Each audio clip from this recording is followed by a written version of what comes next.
All right, let's jump right in, shall we? We're diving deep into the Chinese Civil War today. Fascinating period. It is, isn't it? You know, our listeners really want to unpack how a nation that stood united against Japan during World War II could erupt into such a fierce internal conflict almost immediately after. Right. And we've got a ton of material to sift through. History notes, textbook excerpts, all about the Second Sino-Japanese War and the chaotic aftermath that really set the stage for this epic showdown. It did. So was this war unavoidable?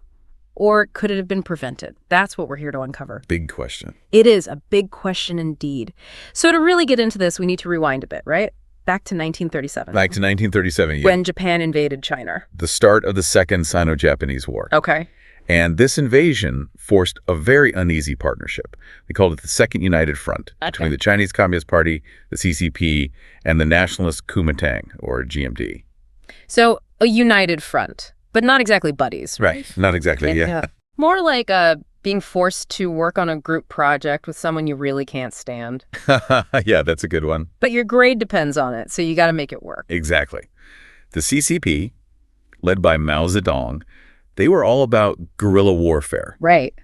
Quick strikes, and then disappearing back into the countryside. Okay, yeah. The GMD, with Chiang Kai-shek at the helm, Yeah.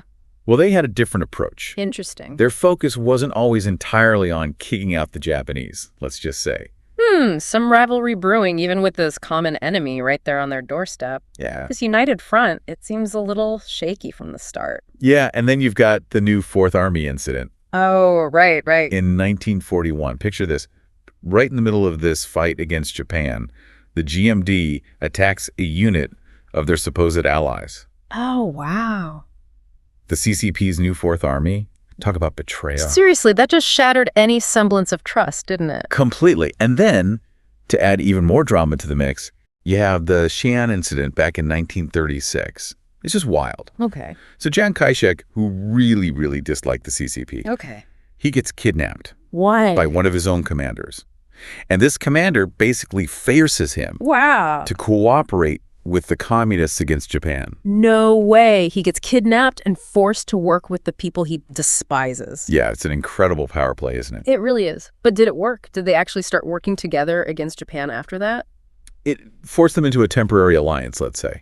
But it really highlights how volatile the situation was. Absolutely. And you can't forget the devastating impact of the war on China itself. Right, of course. Billions of civilians dead, cities in ruins. The Yellow River Flood in 1938, well, that was a tragedy of unimaginable proportions. A horrific event. It was. And all this destruction and suffering, it created this breeding ground for a bitter power struggle the moment Japan was out of the picture. Yeah, it makes sense. So the war ends in 1945, Japan surrenders, and China's left exhausted and completely fractured. A recipe for disaster, right? It was. So the GMD, they control much of the South and West, right? Okay. While the CCP, they've got their strongholds in the countryside, especially in the North and Northeast. And on the surface, it looks like the GMD had the upper hand. Right. They had the international recognition. Sure. A larger, much better equipped army, thanks to American support. So it's the underdog versus the established power classic story. But I'm guessing things are a bit more complicated than that. Oh, you're absolutely right. That Japanese surrender, it created this massive power vacuum. Oh, I see. And both the GMD and the CCP, they're scrambling to fill it. Makes sense. It becomes this high-stakes race. Okay. To seize territory, weapons, and ultimately control of the entire nation. Oh, wow. So just pouring gasoline on an already raging fire. It was, yeah. Everyone's on edge, fighting for power. Did anyone even try to, calm things down, avert this civil war? You know, both the U.S. and the USSR, believe it or not, they actually tried to play peacemaker. Really? Yeah. Nobody wanted another major conflict right after World War II. Yeah, understandable. They pushed for negotiations, which led to the Chongqing negotiations and the October 1945 agreements. Agreements. That sounds promising. It did. Was there any genuine hope for peace at this point? Well, on paper, it looked hopeful. Right. The agreements called for a democratic system, a unified military, the release of political prisoners. Okay. If you just read the document, you might think, hey, maybe they can actually pull this off. Yeah. But that deep mistrust we talked about, Right. it was always simmering under the surface. So was this agreement just a Band-Aid on a gaping wound then? Yeah, pretty much. What went wrong? Did someone break it?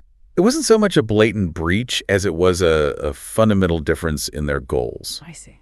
Chiang Kai-shek, despite agreeing to, these democratic principles, Right. he still wanted one-party autocratic rule. Okay. His actions spoke louder than words, So classic power politics. Yeah. Talking about peace, but secretly maneuvering to grab more control. Exactly. He started amending the Constitution, consolidating his power. Wow, sneaky. It became clear this agreement was just a tactic for him, a temporary one. So did anyone call him out on this? The U.S., who were back in the GMD, they were getting pretty frustrated Oh, yeah. with Chiang's reluctance to actually embrace these democratic reforms. Interesting. They saw it as essential for a stable and unified China. Right. And at the same time, you have the Cold War starting to heat up. Of course. And China was becoming this key battleground in the fight for global influence. Right. So now we've got the U.S. and the USR, both with their own agendas, adding even more complexity Yeah. to this already incredibly messy situation. Yep. What about Stalin? What were the Soviets up to at this point? Were they all in on supporting the CCP? Stalin, he was playing a more cautious game, Okay. providing some support to the CCP, captured Japanese weapons, for instance. Mm. But he wasn't ready to fully commit to a communist victory in China. Interesting. Not yet, anyway. His priority was securing Soviet interests. And that's where the Sino-Soviet Friendship Treaty comes in. Your friendship treaty, huh? Sounds a little too good to be true. It was more about strategic maneuvering Right. than genuine friendship, really. The treaty gave the Soviets control of Manchuria, Okay. a region rich in resources, strategically vital, Oh, wow.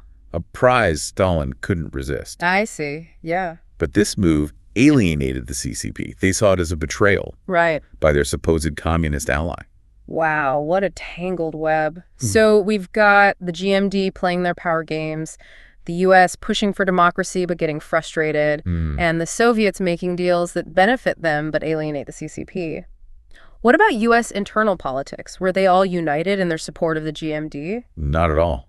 There were very strong voices in the U.S., particularly among right-wing politicians, who saw China as already lost to communism. Oh, interesting. They argued against sending any further aid to the GMD, saying it was a lost cause. Yeah. It's a debate that still continues to this day. Could more support from the U.S. have changed the outcome? Who knows? A question for the ages. But didn't they try to mediate at some point? Wasn't there something called the Marshall Mission? Yes. General George Marshall was sent over to mediate in 1945. Right. And he did manage to broker a few ceasefires. Okay. But they were very short-lived. I see. The fundamental issue was the U.S.'s growing frustration with Chiang's resistance to real, genuine democratic reforms. So agreements made, agreements broken. It seems like this fragile peace was on the verge of collapse. It was. So is war truly inevitable? Well. So it's 1946, the negotiations they had, they've completely fallen apart. Yeah. And both the CCP and the GMD are basically gearing up for this massive showdown, Right. one that's going to decide the fate of China. It's hard to believe they were ever allies. It is. So let's break down their strategies, right? Just on the surface, who had the advantage here? Well, just looking at it, the GMD had the upper hand, at least initially. Okay. Larger army, more modern equipment, Right. American weapons and training. Mm-hmm. Their plan was pretty straightforward. Okay. Classic conventional warfare. Mm-hmm. Capture the major cities, control the communication lines, Makes sense. essentially cutting off the CCP's ability to move around, resupply. Okay, so big armies, big guns, take the important stuff. Exactly. But knowing how this all ends, I'm guessing the CCP, they had a different plan? Oh, absolutely. Yeah. Mao Zedong, Yeah. brilliant strategist, he knew Yeah, going head-to-head with the GMD's firepower would be suicide. right. So they stuck with what they knew best. Okay. Guerrilla warfare. Remember those hit-and-run tactics? Yeah. Fighting the Japanese? Right. Back in full force. So instead of trying to, hold territory, they're going to be more like, ghosts, right? Popping up, disrupting things, and vanishing. Precisely. They focused on mobilizing the peasantry, Okay. blending in with the rural population, launching these surprise attacks on GMD supply lines, outposts. Wow. A war of attrition, slowly wearing down the enemy, Yeah. their resources and morale. But it wasn't just military tactics, was it? I remember reading that the CCP's propaganda was really effective. You're absolutely right. The CCP, they were masters of messaging. Really? They painted themselves as the true champions of the people, fighting against this Right. corrupt and oppressive GMD. And let's be honest, the GMD's reputation wasn't exactly squeaky clean. Yeah, not exactly helping their case. So, yeah, I can see how that would push people towards the CCP. Right. So we've got these contrasting strategies playing out and this battle for hearts and minds. Yeah. Were there any turning points, like specific battles or events that really shifted the balance? Well, at first, the GMD, they did score some big wins. Okay. Capture major cities, Beijing, Shanghai. Right. But actually holding those cities, Yeah, that proved to be a different story altogether. I see. Their conventional warfare tactics, it made them easy targets for those CCP guerrilla attacks. So the more territory they tried to control, Yes, the weaker they actually became. exactly. Overextended, vulnerable. Yeah, it's classic overreach, isn't it? It is. Trying to control everything ends up backfiring. It often does. But what about the CCP? When did things really start turning in their favor? The real turning point came in 1948. Okay.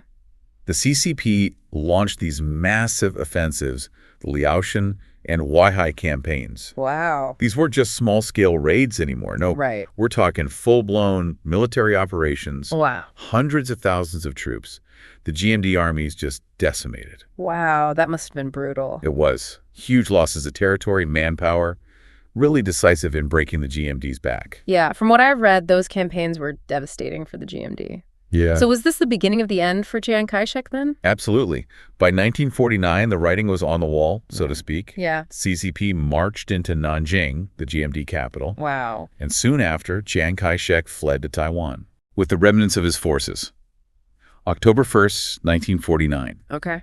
Mao Zedong, he stands in Tiananmen Square Right. and proclaims the founding of the People's Republic of China. Wow, what a moment. It was, A communist victory in the world's most populous nation? yeah, It must have sent shockwaves across the globe. it did, especially with the Cold War already brewing. Yeah, of course. But victory often comes at a cost, right? It does. What was the human toll of this conflict? The Chinese Civil War was brutal. Millions died, soldiers, civilians. Right. The country was left scarred, physically and emotionally. The war's legacy, it would cast a very long shadow over China. A stark reminder that even in victory, there are consequences. There always are. So we've seen how this alliance, forged in war, ultimately shattered, how the CCP's strategy, their propaganda, led them to victory. Yeah. But the story doesn't end there, does it? Not even close. The Civil War might be over, but Yeah. its effects are still felt today. Yeah. So let's shift gears a little and look at the bigger picture. What was the lasting impact of this war on China, both internally and on the global stage? We've seen how this partnership, born out of conflict with Japan, kind of fell apart under the weight of, well, everything. Yeah. Mistrust, ambition, those clashing ideologies. Right, exactly. But as you said, the story's not over yet. Not all. Feels like we're just scratching the surface of how this conflict shaped China. I think that's a good way to put it. So let's connect this to the bigger picture, right? What were the most significant long-term consequences? I imagine a communist win in China that must have sent shockwaves around the world. Oh, absolutely. It totally reshaped the global power balance during the Cold War. Right. The creation of this whole new center of communist influence right in the heart of Asia. Wow. Yeah. The U.S. and its allies definitely took notice. Things got pretty tense. And what about inside China? How did the Civil War affect their political landscape? Well, I mean, China has a one-party system today. Right. That's a direct result of this period. So the CCP, they tightened their grip after the war. Yeah, they implemented these huge social and economic reforms. Okay. Some were successful, like improving literacy rates, Okay. expanding access to healthcare. Right. But others, like the Great Leap Forward, were disastrous, Right. led to widespread famine. So a period of intense change then. It was a lot of upheaval. Was the CCP even able to create a stable society after such a brutal conflict? It's complicated. They did achieve stability, but it came at a price. Yeah, I understand. The CCP's focus on national unity and their worries about threats, Okay. both internal and external, Right. those anxieties, they stemmed directly from the Civil War. I see. It shaped how they govern, sometimes leading to authoritarian measures, Okay. crackdowns on any dissent. So even though they won, the CCP was still grappling with, like, the legacy of the Civil War. Exactly. It's like this invisible scar Yeah. on their ideology, their approach to leadership. Did it affect their foreign policy as well? Without a doubt. China's foreign policy in the decades after the war, Yeah. it was really defined by this sense of insecurity and a determination to never be pushed around by foreign powers again. Okay. That never again idea, it fueled their military buildup, Right. their efforts to assert themselves on the global stage. It's amazing how something that happened so long ago can still have such a huge impact. Yeah. It makes you think about, the consequences of wars and conflicts happening today, how they'll shape the future. It's a crucial point. The Chinese Civil War, it wasn't just about winning or losing. Right. It was about these competing visions for China's future. I see. Visions that are still being debated and contested even now. Yeah. Like, think about the relationship between mainland China and Taiwan. Right. That tension is a direct legacy of the Civil War. Yeah. And it's a major geopolitical issue, even today. History isn't just something in the past, is it? Right. It shapes our present, influences the future. So, as we wrap up our deep dive into the Chinese Civil War, what's the one thing you hope our listeners take away from all of this? I think the biggest takeaway is simply this. To understand China today, you have to understand the Chinese Civil War. It makes sense. It shaped their politics, their foreign policy, even their national identity. It did. It's a complex, fascinating period of history. Its effects are still felt in China and beyond. I couldn't agree more. This deep dive has really given me a new perspective on China. I'm glad to hear that. And for you listening, we encourage you to keep exploring this pivotal moment in history, Yeah, definitely. There's so much to learn. Books, documentaries, firsthand accounts. So much out there. It's a journey worth taking, trust me. Happy learning.